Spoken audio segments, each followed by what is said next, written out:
Как обучать сотрудников в Lean-компаниях. Что такое TWI? Метод, который используется в бережливых организациях. И что имеется в виду в бережливом производстве под аббревиатурой SOC. Обо всем поговорим. Посмотрите это видео до самого конца.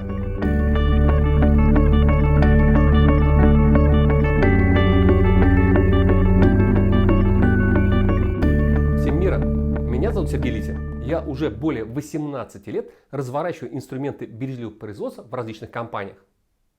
Вы можете поддержать развитие моего канала через сервис Boosty. Ссылка на него будет под этим видео. И поставьте лайк, сделайте репост, напишите комментарий. Это очень важно для алгоритма видеохостингов. Спасибо. Методу Training Within Industry TWI обучение на производстве уже более 100 лет. Во время Первой мировой войны корпорации флота США была внедрена программа для обучения сотрудников рабочих профессий. Это было связано с необходимостью резкого увеличения количества сотрудников. Из-за резкого роста производства судостроителям приходилось нанимать работу новых неквалифицированных сотрудников.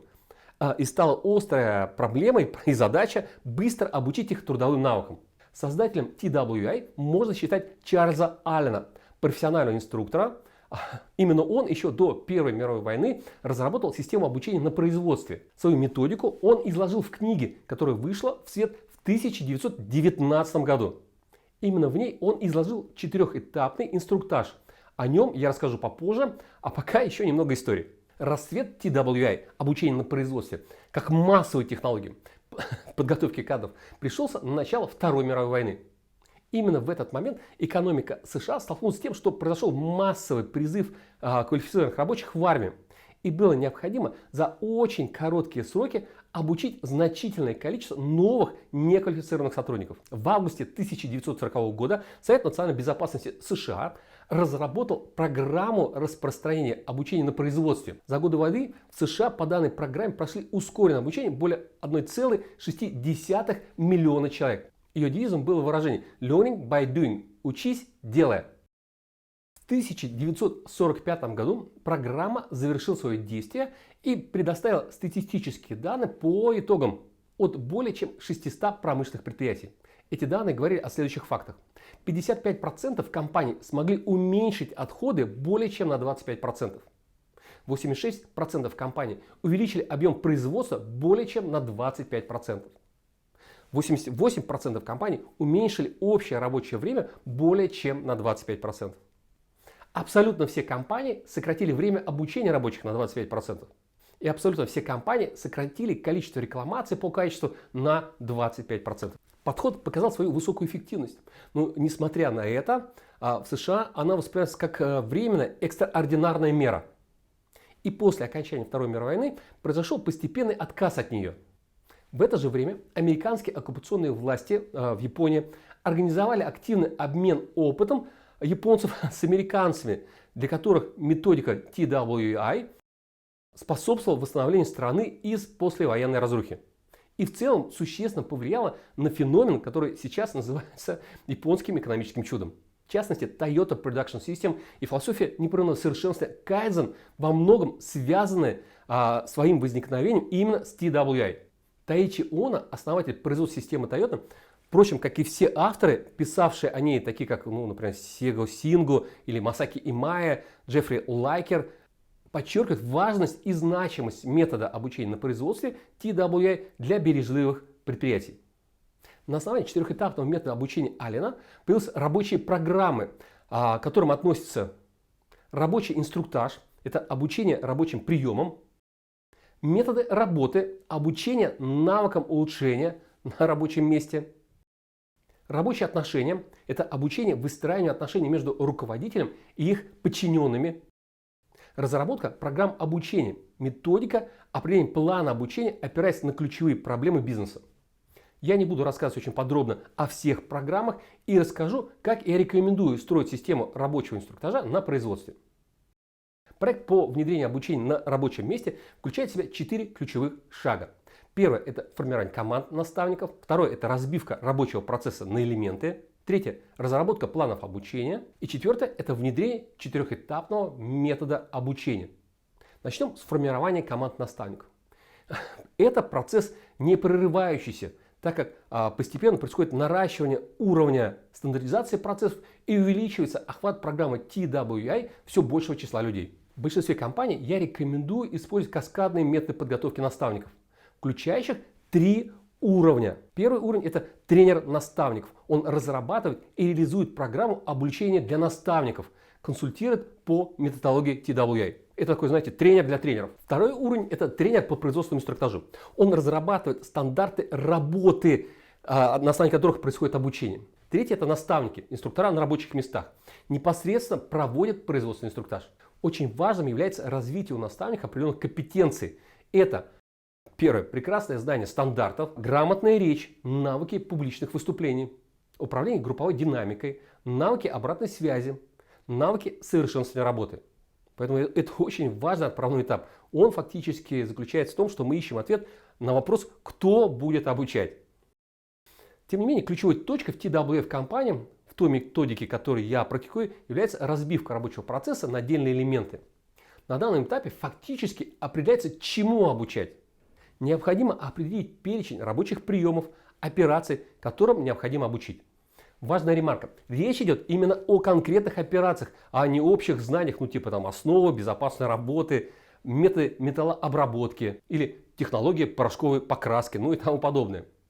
И это должны быть очень конкретные операции, которые сотрудники ежедневно выполняют. Например, там, подготовка прибора к работе, изготовление примычек на 0,4 киловатта, переналадка токарного станка с ЧПУ, ну и тому подобное.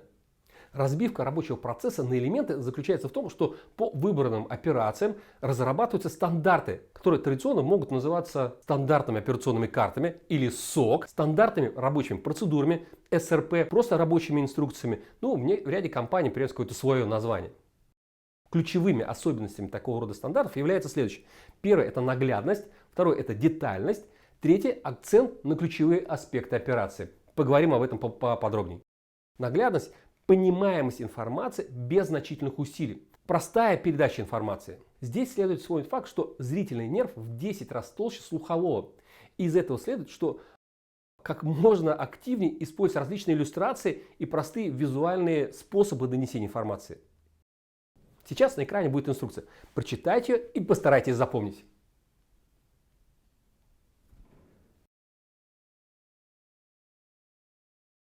А теперь вся та же информация в формате простых визуальных образов. Понятно теперь, надеюсь, что такое наглядность? Детальность. Нужно описывать порядок выполнения работ с таким уровнем детальности, который позволит сотрудникам самостоятельно разобраться с процедурой. При этом можете ориентироваться на следующие косвенные признаки. Первый – уровень сложности. Более сложные задачи или этап операции, рабочие приемы следует разбить на несколько составных элементов. Второе. Работа выполняется в нескольких местах, требует ходьбы или движения рук. Лучше разбить ее на несколько элементов. Третье. Выполнение задачи требует использования разных инструментов, деталей, программного обеспечения. Это указывает на наличие отдельных составных элементов. Четвертое. Ориентиром может служить полное время цикла. К примеру, если вся работа занимает 30 минут, а среднее время элемента отдельного приема рабочего 3 минуты, но есть какой-то отдельный этап работы 10 минут, возможно, его нужно тоже детализировать. Пятое. Если этап имеет более одного результата, ну, например, дефектная ведомость и заявка на запчасти, лучше разбить его на несколько более мелких этапов. И шестое. Работу выполняет несколько человек. Все эти признаки косвенные, и не нужно им руководствоваться напрямую, но тем не менее задумайтесь, если они присутствуют. Ключевые аспекты операции – это определенные факторы, особенности выполнения конкретного рабочего приема, которые могут существенно повлиять на безопасность, качество, скорость выполнения операции и затраты. Если тот или иной элемент операции связан с повышенными рисками в части ключевых аспектов, это необходимо буквально донести до сотрудника, предупредить, подчеркнуть в стандартной операционной карте. При описании элементов в стандартной операционной карте, для того, чтобы ученик понял ее, необходимо ответить на следующие вопросы. Что делать? Например, подготовка прибора. Как делать? Идет описание порядка выполнения работ. И еще один очень важный вопрос. Почему так делать? Почему происходит именно такая последовательность операций? Объясняет причины порядка работ. К чему может привести нарушение установленного порядка. Обучение в TWI планируется определенным образом. Навыки каждого сотрудника оцениваются относительно тех операций, которые он должен владеть. В принципе, можно использовать любую систему оценок, хотя бы школьную. Более традиционная оценка включает 4 уровня владения навыком. Первый – прошел обучение, не может выполнять работу самостоятельно. Второй – может работать самостоятельно, но требует контроля. Третий – может работать самостоятельно, контроль не требуется. И четвертый – может быть наставником. Еще раз повторюсь, что оценка, в принципе, может отличаться от той, которую я описал. Сама форма плана обучения TWI может быть очень информативной. Отражать данные об интегральной оценке отдельного работника или операции. Четырехэтапный метод обучения, иногда называют четырехшаговый метод инструктажа. Он является как бы квинтэссенцией метода TWI и ее истоком. Четырехэтапный метод обучения представляет из себя технологию непосредственного инструктажа сотрудника.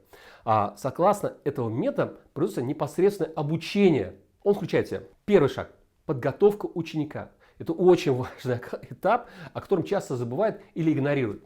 Сюда относится следующее. Это создание настроя, позитивного настроя, ознакомление с критериями эффективности операции, объяснение изучаемой рабочей функции в общей системе, разъяснение общих правил 5С, визуальное управление, контроль качества, может быть что-то по охране труда, цепочка помощи, и тому подобное. Подготовка к выполнению операции. Это подготовить инструмент, оснастку, стандарты, все, что необходимо. Второй шаг. Ознакомление с операцией. Здесь очень важно несколько правил. Наставник полностью концентрируется на обучении и выполняет операцию. Сама операция, демонстрация осуществляется с такой скоростью, с которой обучаемый может воспринять информацию. Потому что иногда очень опытный сотрудник могут делать что-то очень быстро. Начало каждой операции, или рабочего приема обозначается точно так же, как и окончание каждой операции или каждого рабочего приема обозначается. Сама операция, демонстрация операции выполняется несколько раз с акцентами на ключевых аспектах. Безопасность, то есть необходимо разъяснить, какие могут быть опасности в момент выполнения этой операции, которую обучаете. Качество, как сделать качественно, какие опять-таки ошибки бывают при выполнении этой операции, какой брак можно совершить, как его исправить. Производительность, как сделать операцию наибыстрейшим образом. И последний ключевой аспект – это снижение затрат. Как не потратить лишнего? Какие ошибки бывают здесь с точки зрения перерасхода материала. Третий шаг – пробное выполнение. Действует уже ученик, повторяя все действия, которые совершил наставник. То есть он обозначает точно так же начало операции, окончание операции. Он повторяет столько раз, сколько раз повторял наставник. И момент выполнения операции опять-таки указывает, прям проговаривает ключевые моменты. То есть он прям должен это проговорить. И наставнику очень важно в этот момент отслеживать, насколько обучаемый качественно передает информацию, именно словами, вербально. Почему это важно? Потому что, в принципе, ученик может сделать какой-то прием или рабочую операцию неосознанно. А именно проговаривание позволяет нам понять, что ученик действует именно на осознанном уровне. И четвертый шаг – это проверка результатов. Ученик работает уже самостоятельно, наставник постоянно контролирует результаты его работы, выявляет отклонение от стандарта и проводит четырехэтапное обучение заново, если в этом есть необходимость. Обучение на производстве TWI является одним из базовых инструментов бережливого производства. Его внедрение дает мощный импульс развитию высокого качества и непрерывного совершенствования. Напоминаю вам, что вы можете поддержать работу канала донатами через сервис Boosty. Ссылка на него будет под этим видео. Поставьте лайк, сделайте репост, напишите комментарий. Это очень важно для алгоритмов видеохостингов. А на сегодня это все. Всем мира, вы лучшая аудитория. Увидимся!